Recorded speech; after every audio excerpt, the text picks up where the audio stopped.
He's about me, myself, and I. What does our opponent do with his voice? He mostly talks about himself. So the next time you hear him, don't count the lies. Count the eyes.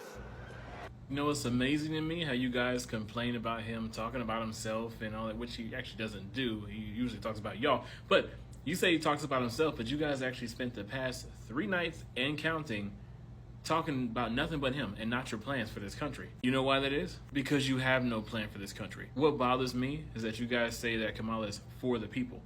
So which people are we talking about here? Are we talking about Ukraine? The people of Ukraine? The billions of dollars that you guys give to Ukraine when our U.S. economy is suffering? Are you talking about the illegals flooding this country? Aurora is in a mess right now because of what you guys have allowed at the border. So are those the people you're talking about? Because you're not talking about the American people. The reality of it is you have no plan.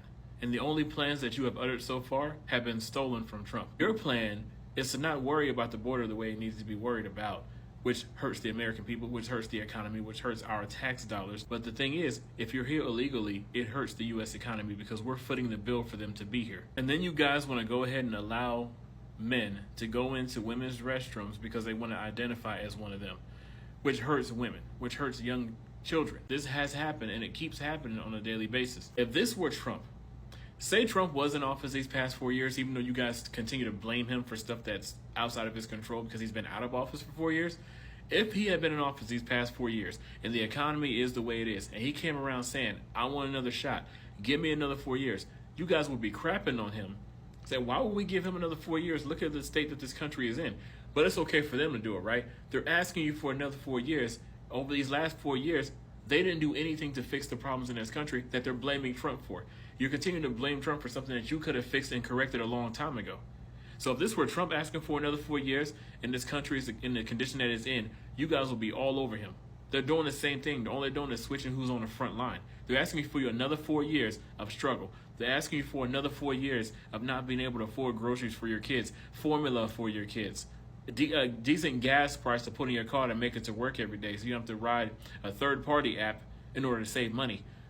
Another 4 years of people flooding this country and you're busting your butt and your tax dollars are footing the bill for them to come over here, get a paycheck to live somewhere, money for school, all kinds of clothes, all kinds of stuff, hotel stays, free apartments, all kinds of stuff that's handed to these people that are here illegally, and you are a citizen of this country working your fingers to the bone to earn everything you have, and they're giving it away to the illegals and to Ukraine. And if that doesn't bother you, you have a very serious problem. You guys are so busy hating Trump and hating everything about the conservatives and Republicans and Christians of this world that you're willing to go against it just because. You have no basis to go against it because you're suffering just like we are. Well, the only thing you can focus on is how much you hate Trump and the felony convictions. And even though there was nothing solid to convict him on, you guys have put up with family members.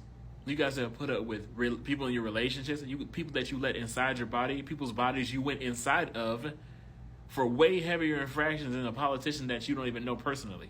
But you don't want to vote for him, even though he's put food in your mouth, helped put food on your table, a more affordable cost of living all across the board for everybody. And Kamala even told you guys she's not doing anything special for black people. But all you care about is the color of her skin and the fact that you hate the orange man. It's scary how ignorant y'all are. You don't have to like Trump. You don't have to turn conservative.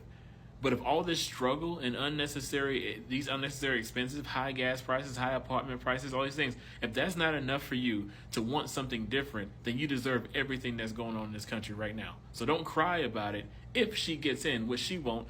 If she gets in and when things get worse, I don't want to hear crying from y'all because they have no plan to fix your life. They don't care about your life. They just want your vote. Because if they cared, all these things that they've been promising these past 4 years would have already happened. They've had 4 years to do it. So if all that is not enough for you to want something different, then I don't know what to tell you.